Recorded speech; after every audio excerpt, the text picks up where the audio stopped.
இனி summer holidays கண்ணு கால் GT ஹாலிடேஸ்க்கு பண்ணு. GT holidays, South India's #1 travel brand.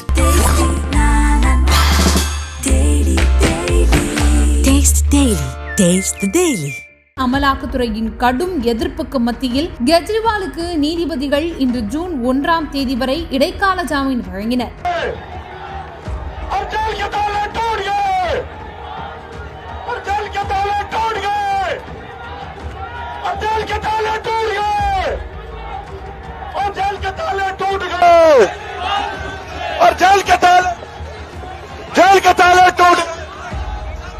Delhi புதிய மதுபான கொள்கை முறைகேடு வழக்கில் முதல்வர் அரவிந்த் கெஜ்ரிவால் அமலாக்கத்துறையால் கைது செய்யப்பட்டு திகார் சிறையில் அடைக்கப்பட்டார். கடந்த மார்ச் 21ஆம் தேதி கைதான கெஜ்ரிவால் அமலாக்கத்துறையின் கைது நடவடிக்கைக்கு எதிராகவும் ஜாமீன் கேட்டும் உச்சநீதிமன்றத்தில் மேல்முறையீடு செய்தார். இந்த வழக்கு நீதிபதிகள் சஞ்சீவ் கண்ணா மற்றும் திபங்கர் தத்தா அமர்வில் விசாரணை நடந்து வந்தது. இவ்வழக்கில் அமலாக்கத்துறை சார்பில் கடந்த மே 7ஆம் தேதி ஆஜரான கூடுதல் சொலிசிட்டர் ஜெனரல் ராஜுவிடம் இவ்வழக்கில் முதலில் 100 கோடி ரூபாய் ஊழல் என்று கூறினீர்கள், இது 2 ஆண்டுகளில் 1100 கோடியானது எப்படி என்று நீதிபதிகள் கேள்வி எழுப்பினர். இதற்கு கூடுதல் சொலிசிட்டர் ஜெனரல் ராஜு, இதில் 590 கோடி ரூபாய் என்பது மொத்த விற்பனையாளரின் லாபம் என்று கூறினார். அப்படியானால் லாபம் என்பதை ஊழலில் கிடைத்த பணம் என்று கூற முடியாது என்று நீதிபதிகள் கருத்து தெரிவித்தனர். அடுத்த கேள்வியாக, இந்த வழக்கில் முதல் அரசு அதிகாரி எப்போது கைது செய்யப்பட்டார் என்று நீதிபதிகள் கேள்வி கேட்க, இதற்கு மார்ச் 9, 2020 என்று அமலாக்கத்துறை சார்பில் பதிலளிக்கப்பட்டது. அப்போது கெஜ்ரிவாலிடம் விசாரணை நடத்த அமலாக்கத்துறை ஏன் இவ்வளவு காலம் எடுத்தது என்று நீதிபதிகள் கேட்டனர். யாரெல்லாம் இந்த முறைகேட்டில் ஈடுபட்டுள்ளனர் என்பதை அறிய விசாரணை நடத்தப்பட்டு வருகிறது. விசாரணையின் ஆரம்ப கட்டத்தில் கெஜ்ரிவால் கைது செய்யப்பட்டிருந்தால் அது இடி தவறான நம்பிக்கையில் செய்திருக்கிறது என்ற பிம்பத்தை ஏற்படுத்தி இருக்கும் என்று பதிலளித்தார் கூடுதல் சொலிசிட்டர் ஜெனரல் ராஜு. இதையடுத்து நீதிபதிகள் மணிஷ் சிசோடியா கைது செய்யப்படுவதற்கு முன்பும் சிசோடியா கைது செய்யப்பட்ட பிறகும் உள்ள இந்த வழக்கின் கோப்புகளை பார்க்க விரும்புகிறோம். மாஜிஸ்திரேட் முன் வழக்கு கோப்புகளை சமர்ப்பித்தீர்களா? கெஜ்ரிவால் கைது செய்யப்படுவதற்கு முன்பான கோப்புகளையும் தாக்கல் செய்யுங்கள் என்று உத்தரவிட்டனர். கெஜ்ரிவாலை கைது செய்யும் போது BMLAவின் 19வது பிரிவு கடைபிடிக்கப்பட்டதா என்பது குறித்து ஆராயப்படும் என்றும் நீதிபதிகள் கூறினர். தொடர்ந்து வாதங்களை முன்வைத்த கூடுதல் சொலிசிட்டர் ஜெனரல், கோவா தேர்தலின் போது அரவிந்த் கெஜ்ரிவால் ஓட்டல் செலவு செய்ததற்கான ஆதாரம் எங்களிடம் உள்ளது. அது 7 ஸ்டார் ஓட்டல். அந்த பில் ஆதாரங்கள் அமலாக்கத்துறையிடம் உள்ளது. கெஜ்ரிவால் 100 கோடி ரூபாய் கேட்டு டிமாண்ட் செய்தார் என்பதற்கான ஆதாரத்தை எங்களால் காட்ட முடியும். அதுபோன்றே வழக்கின் விசாரணையின் முன்னேற்றத்தில் தான் கெஜ்ரிவாலின் பங்கு குறித்து தெளிவாக தெரிய வந்தது என்று வாதிட்டார். இதை கேட்ட நீதிபதிகள் அரவிந்த் கெஜ்ரிவால் தொடர்பாக எப்போது முதல் கேள்வி கேட்கப்பட்டது என்று கேள்வி எழுப்பினர். கெஜ்ரிவால் குறித்து புஜிபாபுவின் வாக்குமூலம் தெரிய வந்தது. புஜிபாபுவின் வாக்குமூலம் பிப்ரவரி 23, 2023 அன்று பெறப்பட்டது என்றார் கூடுதல் சொலிசிட்டர் ஜெனரல் ராஜு. அமலாக்கத்துறை சார்பில் ஆஜரான சொலிசிட்டர் ஜெனரல் துஷார் மேத்தா கெஜ்ரிவாலின் இடைக்கால ஜாமீன் மனுவை கடுமையாக எதிர்த்தார். 1.5 ஆண்டுகளாக அமலாக்கத்துறை எதுவும் செய்யவில்லை. தேர்தல் சமயத்தில் அவரை கைது செய்ய இருப்பதாக கூறப்படுகிறது. இது சரியானதல்ல. அரசியல் காரணங்களுக்காக அவருக்கு ஜாமீன் வழங்கக்கூடாது. தேர்தலை காரணம் காட்டி அவருக்கு ஜாமீன் வழங்கினால் அது மோசமான முன்னுதாரணமாக அமையும். மற்றவர்களும் இது போன்ற விளக்குகளை கேட்க நேரிடும் என வாதிட்டார். இதை கேட்ட நீதிபதிகள், அவர் அரசியல்வாதியா அல்லது அரசியல்வாதி இல்லையா என்பதை நாங்கள் பார்க்கவில்லை. ஒவ்வொரு தனிநபருக்கும் ஒரு சிறப்பு சூழ்நிலை அல்லது வழக்கு சம்பந்தப்பட்டிருக்கும். தேர்தல் வருவதை கருத்தில் கொண்டு அந்த நபருக்கு அந்த சிறப்பு சூழ்நிலை வருமா என்பதை தான் பார்க்க வேண்டும். தேர்தல் வரப்போகிறது. அவர் டெல்லியின் தேர்ந்தெடுக்கப்பட்ட முதல்வராக இருக்கிறார். இது ஒரு அசாதாரண வழக்கு.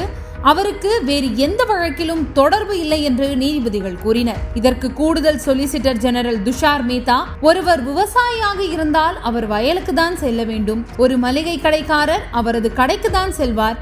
கெஜ்ரிவால் முதல்வர், அவர் பிரச்சாரம் செய்ய விரும்புகிறாரா என்று கேள்வி எழுப்பினார். இந்த ஒப்பீடு தவறானது என குறிப்பிட்ட நீதிபதிகள், அமலாக்கத்துறை கால அவகாசம் எடுத்துக்கொண்டால் ஜாமீன் மனு மீது நாங்கள் முடிவு செய்ய முடியாது. இந்த மாத இறுதிக்குள் முடிவெடுக்க முடியாமல் போகலாம். 5 ஆண்டுகளுக்கு ஒருமுறை தேர்தல் நடக்கும், 4 மாதங்களுக்கு ஒருமுறை அறுவடை செய்யும் விஷயமல்ல என்று குறிப்பிட்டனர். தற்போது இடைக்கால நிவாரணம் வழங்கப்படாவிட்டால் நீதிமன்றம் தீர்ப்பு வழங்குவதற்குள் தேர்தல் முடிந்துவிடும் என்றும் நீதிபதிகள் தெரிவித்தனர். தொடர்ந்து சொலிசிட்டர் ஜெனரல், டெல்லி முதல்வர் எந்த இலாகாவும் இல்லாத முதல்வர், இவர் எந்த கோப்பிலும் கையெழுத்திட மாட்டார், பிரதமர் கூட கோப்புகளில் கையெழுத்து இடுவார் என்று தெரிவிக்க, இதற்கு பதிலளித்து வாதிட்ட கெஜ்ரிவால் வழக்கறிஞர் அபிஷேக் மனு சிங்வி, எஸ்ஜி மேத்தா முன்வைக்கும் வாதங்கள் தொடர்பே இல்லாதது. இலாக்கா இல்லாமல் முதல்வர் என்ன, பிரதமர்களே இருந்திருக்கிறார்கள். எஸ்ஜி மேத்தா வைக்கும் வாதங்கள் அரசியலமைப்புக்கு உட்பட்டதுதானா என்று கேள்வி எழுப்பினார். மேலும் அவர், கெஜ்ரிவால் தொடர் குற்றச்செயல்களில் ஈடுபடுபவர் அல்ல, முதலில் பஞ்சாபிலும் 25ஆம் தேதி டெல்லியிலும் தேர்தல் நடக்கிறது, அவருக்கு ஜாமீன் வழங்க வேண்டும் என்று வாதங்களை முன்வைத்தார். இந்த வாதங்களை கேட்ட நீதிபதிகள் வழக்கறிஞர் அபிஷேக் மனு சிங்வியிடம், தேர்தல் காரணமாக இடைக்கால ஜாமீன் வழங்குகிறோம் என்று வைத்துக் கொள்வோம், பிறகு கெஜ்ரிவால் அலுவல் பணிகளை செய்ய அலுவலகத்துக்கு சென்றால் அது விளைவுகளை ஏற்படுத்தும், அவருக்கு ஜாமீன் வழங்கும் போது உத்தியோகபூர்வ பணிகளை செய்வதை நாங்கள் விரும்பவில்லை, இடைக்கால ஜாமீன் கொடுக்கலாமா வேண்டாமா என்று யோசிப்போம் என்று தெரிவித்தனர். இந்த விசாரணையின் போது அமலாக்கத்துறையிடம் நீதிபதிகள், கெஜ்ரிவால் மக்களால் தேர்ந்தெடுக்கப்பட்ட முதல்வர், அவர் தொடர் குற்றச்செயல்களில் ஈடுபடும் ஹெபிச்சுவல் அஃபெண்டர் அல்ல, அவரை அப்படி நடத்தாதீர்கள் என்று தெரிவித்திருந்தனர்.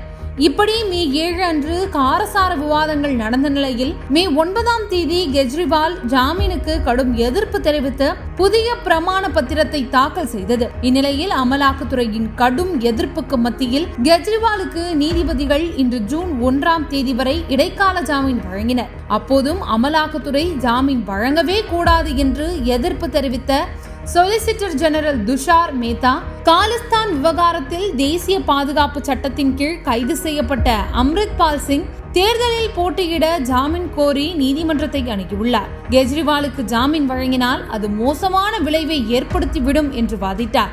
இதற்கு நீதிபதிகள், அம்ரித்பால் சிங் வழக்கு வேறு, இது வேறு, கெஜ்ரிவால் மீது 2022 ஆகஸ்டில் வழக்கு பதிவு செய்திருக்கிறார்கள், கடந்த மார்ச் 21ஆம் தேதி தான் கெஜ்ரிவால் கைது செய்யப்பட்டிருக்கிறார். இவை இரண்டுக்கும் இடையே சுமார் 1.5 ஆண்டு காலம் உள்ளது.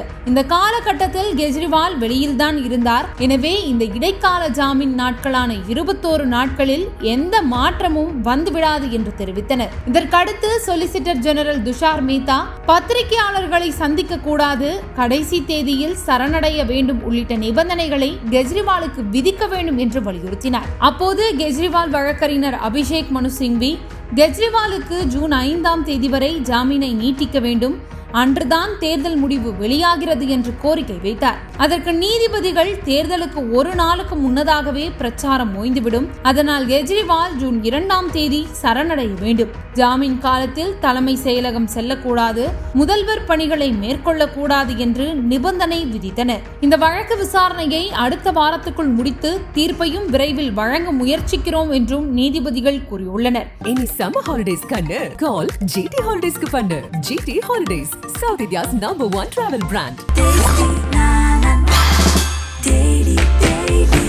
Taste Daily. Taste the Daily. மின்னம்பலம்.com தமிழின் முதல் மொபைல் பத்திரிகை.